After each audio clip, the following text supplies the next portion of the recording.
What's up, YouTube? It's your boy, the Cleaver, calling Andrew, and today I'm back with good old Where's the Beef? A couple things I want to touch on. First thing I want to touch on is Baron Corbin versus Roman Reigns. So we're continuing to get this match because as of this past SmackDown, there was a match laid out for Super Showdown. Blood Money, like 19. So we're going to get a cage match between frickin' Corbin and Roman. How many more matches are we going to get from these guys? Is this going to go all the way to fucking Mania, or is Roman going to win the newly leaked Elimination Chamber main event with him and Strowman, Daniel Bryan, Shinsuke Nakamura, and I saw Bobby Roode's face on there and Baron Corbin's face on there. So obviously this is probably all going to lead into Elimination Chamber. One cage to another. Cage dog. Yeah. I'm over this feud. I have been ever since the whole dog food thing came into play. So move along so we can get to Bray Wyatt versus Roman Reigns at WrestleMania. Same thing in this past Friday. We saw Bill Goldberg show back up for his Saudi Arabia paycheck, and now he's going to go against Bray Wyatt for some stupid fucking reason. Alright, so we saw Goldberg and The Undertaker have like the shittiest match of the decade in Saudi. And so let's put it with Bray Wyatt. That makes, this is good shit. This is such good shit. That's what's happening in Vince McMahon's office. Why is this a good idea, WWE? It's not. Either you're going to make Goldberg look like a joke, which he made himself look like a joke the last 2 times he's been in the ring, or you're going to make Bray Wyatt look like a joke, which is like probably the best thing you have going on the main roster besides any NXT people that are up. So have fun with that, WWE. Make the right choice for once. Make the right choice. I'm not sure what's going to happen with the tag team championships. It looks like Morrison and The Miz might be picking up those titles here in Saudi Arabia against the New Day. Miz needs to get back into some type of program with a title, in my opinion, even if it'd be going after Braun Strowman and his Intercontinental Championship. Miz has been without a title for way too long, and he's done so much with his career. I think it would be really cool to see him and Morrison as tag champs again. That's just my personal opinion. But I'm hoping if that happens, then they get in a little feud with the Usos, because the Usos are back. They're a hell of a tag team. I'm excited to see what happens with the fallout at the end of the month leading into WrestleMania season, because we are on the road, baby. We're on the road again. Push the clutch, downshift, and let's bang this bitch. Double clutch that shit. Always. Learn that from Fast and the Furious. Not double clutching. But anyways, this is WWE talk. We're still waiting on an answer from Miss Charlotte Flair for Rhea Ripley's championship challenge at WrestleMania. We saw Rhea show up on Raw last week in Challenger. And then we saw Charlotte show up on NXT last week and get beat up by Bianca Belair and Rhea Ripley. And then we saw Rhea show up this Monday, last night again, make short work of Sarah Logan, which push Sarah Logan, for crying out fucking loud. It couldn't have been any other fucking jobber. It had to be Sarah Logan. Dana Brooke is getting more push over on SmackDown than Sarah fucking Logan is on Raw. Like, are you kidding me? Anyways, we saw a confrontation between Rhea and Charlotte. Rhea's in the ring, Charlotte's on the ramp, and Rhea's like, you got my answer? And basically what's going to happen is we're going to find out after NXT TakeOver Portland this coming Sunday, February 16th. because Bianca Belair is going to challenge for Rhea Ripley's championship. So she's like, I don't even know if you're going to be champion. So we'll find out afterwards. I have a feeling Charlotte will show up at TakeOver and attack Rhea afterwards and be like, you wanted to start something, come and get it. Woo! Then boom, WrestleMania match is booked. I like this. The only thing I wish they would have done is I wish they would have waited until after NXT TakeOver Portland for this to happen. Just so we can get the solid yes, let's do it, yada, yada, yada. So we're not like, oh, well, Rhea could lose her championship to Bianca. No, it's not going to fucking happen. If anything, it's going to be a triple threat at most. But I don't see that happening. I see a one-on-one Rhea versus Charlotte, the Nightmare versus the Queen. That's what I see.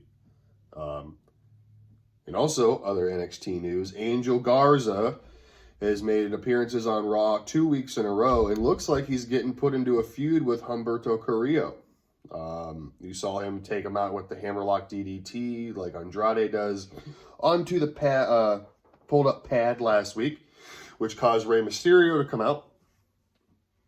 And then he made short work of Rey Mysterio. And then this week he was battling Cedric Alexander, and Humberto came out and attacked him. And then the match got underway, and Garza made pretty quick work of Cedric Alexander. It's been a while since we've seen Cedric on Raw, though. That's for sure. Been a hot minute. So, other quick little things I just want to touch on this week's video. I don't really have any beef this week on really anything. Kevin Owens, Samoa Joe, and the Viking Raiders are still doing their thing with the Monday Night Messiah and his disciples. Sorry if you can hear me. I feeling super wheezy this morning for some reason. I don't know if it's because I've been up just a little bit or it's super cold outside or I don't know what it is, but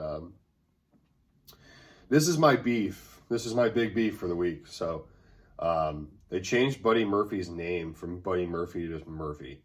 So I'm so over them dropping names. Like, what's the point, yo? Like, tell me what the point is from going Buddy Murphy, which you've been since you started in NXT years and years and years ago, to dropping a name. Like, same thing with Andrade. Yeah, I mean, everyone just called him Andrade, I guess. Andrade Sin Almas. But Buddy Murphy, I mean, come on. Maybe this will be like the NXT Women's Championship, losing the women's part of it for a week, and then next week it'll be back. Who knows? But I'm hoping for that, because just Murphy, I mean, I feel like when I just say Murphy, I'm either calling a dog or asking someone to hand me some oil soap, because there's Murphy's oil soap. And in Midwest, people call it Murphy. So, it's what it is. But hopefully we get something there. We're obviously going to get a feud between Ruby Riott and Liv Morgan. We saw Ruby show up last week and return, but attack her old friend. And then this week, she stated a few things that she knows everything about Liz. They used to be Liv. And they used to be best friends, and sometimes that makes things even better, or I don't know, something along those lines.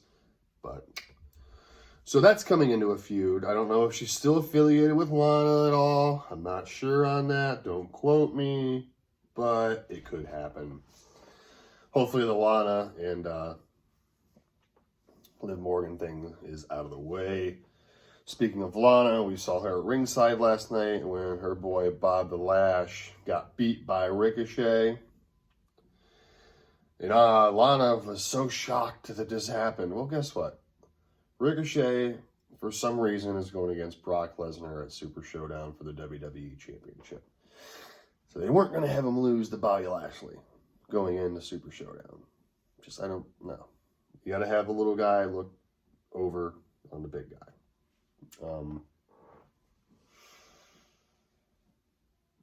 We saw Jordan Devlin show up on NXT last week with his newly won Cruiserweight Championship. Congratulations again to the Irish Ace. And he defended that championship. Or was it a championship match? I don't think it was a championship match. But anyways, he looked fucking great. Big things to come for this kid this year for sure. Let's see. What else is happening in the good old world of WWE and their umbrella? Eddie Dennis is injured. We saw this past week on NXT UK. It was a Steel Corners street fight. And Trent Seven picked up the victory in that and separated Eddie Dennis' shoulder in the process. Probably throwing him from the announcer's table with the burning hammer through another table a few feet away. I think that's when it happened, if you go back and watch.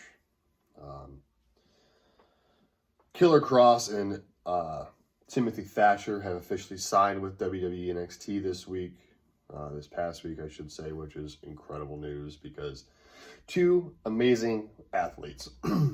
Timothy Thatcher is one of the original members of Ringkampf, which you guys might know a little better as Imperium. Ringkampf, they don't use the Ringkampf name because they own it separately because they have a clothing line called Ringkampf. So, I'm interested to see where he goes. Is he going to go to NXT? Is he going to go to NXT UK? Personally, I would love to see him be the new leader of Imperium and him and Walter clash because they've had some awesome matches in the past, and when you're good friends with people, you work so much better together and can create so many better feuds and spots, highlights, memories, etc. I don't know. I'm just kind of rambling on at this point, I feel, but I need to get some stuff out there. I need to talk to y'all people. We saw Braun Strowman is now the Intercontinental Champion. What's going to come for him next? Is he actually going to defend that championship at WrestleMania this year? Would you love to actually see all the titles defended at WrestleMania this year? Because I sure as shit would. I feel like titles should be defended at every fucking pay-per-view. So, with that being said, Andrade, you're still champion for some reason. It's probably because your dick's in Charlotte Flair and your ring's on Charlotte Flair's finger, which makes you a Flair, basically. And, the Flairs get what they fucking want. So the fact that you failed your drug test or wellness policy, whatever they want to call it, and you weren't stripped. Well, remember back in the day when you couldn't defend a championship for 30 days, you were automatically suspended? That should be in place still. I don't care if it's the Brock Lesnar theory, because, that's the reason that whole stopped, is because Brock took his belt home for 6 fucking months. But if you fail a wellness policy and you're a champion and you can't defend for over 30 days, you should be automatically stripped of the championship. It's bullshit. You should not be able to carry on that legacy while you're sitting at home because of something you fucked up. Granted, I smoke weed every single day, but it's for medical purposes. But still, it's the fact of the matter is, if I went in somewhere and I'd tell them ahead of time, look, this is in my system, I'm not just going to, let you guys find it and hope for the best. But there also has been reports that he never even showed up for the test. So, excuse me, I don't know. But thanks for spending like this 15 minutes or so with me on this Tuesday morning. There's links to everybody in my description below. So if you want to check out my good buddies, check them out down below. You got Aftermatch Wrestling. I say you got Aftermatch Wrestling. You got Noah Foster, Jeff Meacham, Chris Mace, Chris Willis, Mark's Reviews, Cindy. My condolences to Cindy on your recent loss to your family. Keep your head up. Owen Finch, James Hebert, the man Jeff Meacham, Aaron Rift at NoDQ.com. Support NoDQ. Find us on Armbar on Facebook. That's all capitals, ARMBAR, exclamation point. Find us on Aftermatch Wrestling on Facebook. And on Instagram, I run the Instagram page. It's Aftermatch_wrestling. It's all one word. AFTERMATCH space wrestling. If you like this video, hit the like button. If you want to see more of these videos, click the subscribe button Actually, I think the like button's going to be over here and the subscribe button's over here. I don't know, whatever. Everything's backwards. I'm dyslexic. But right in the center, I know that doesn't move, is a share button. So if you want to take a, 30 seconds or so and share this with your friends on either Snapchat, you can share it on Instagram, you can share it on Twitter, you can share it on Facebook, you can probably share it on MySpace or Google Plus if you still have those. I don't know. You can share it anywhere you want. So if you want to take just a few seconds and do that, I greatly appreciate it. I am on my way to 100 subscribers. As of this video, before I hit record, I have 90. I'm very blessed. So thank you all so much for joining me this week. And we'll see you next time on Where's the Beef? And y'all have a great week. Tomorrow is NXT and expect big things. Again, I'm the Cleaver Colin Andrew. Much love, YouTube. Peace out.